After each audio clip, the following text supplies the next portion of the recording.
किसी गांव में एक साधु रहा करता था।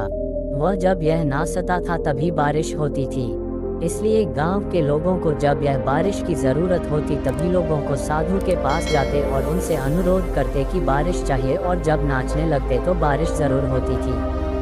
कुछ दिनों बाद 4 लड़के ही शहर से गांव में घूमने आए। जब उन्हें यह बात पता चली कि किन साधु के नाचने से बारिश होती है तो उन्हें यकीन नहीं हुआ। शहरी पढ़ाई लिखाई है कि घमंड में उन्होंने गांव वालों को चुनौती दे दी कि अगर हम भी नाच तो बारिश होगी, और अगर हमारे नाचने में बारिश नहीं हुई तो साधु के नाचने से की बारी नहीं होगी। अगले दिन सुबह सुबह गांव वाले उन चारों लड़कों को लेकर रातों के कुटिया के पास पहुंचे। गांव वालों ने कहा को सारी बात बताए। फिर उन लड़कों ने नाश्ता शुरू किया। पहले लड़के ने नाश्ता शुरू किया, आधा घंटा बीत गया, फिर पहला लड़का थक बैठ गया पर बादल नहीं दिखे।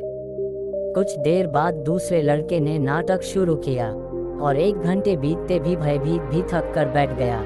बाकी दोनों लड़कों ने भी ऐसा ही किया पर बारिश नहीं हुई। अब साधु की बारी थी।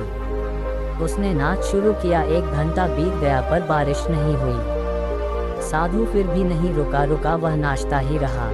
नस के 2 घंटे बीत गई, बारिश नहीं हुई। 4 घंटे बीत गए पर बारिश बनी हुई, लेकिन रातों तो रुकने का नाम भी नहीं ले रहा था।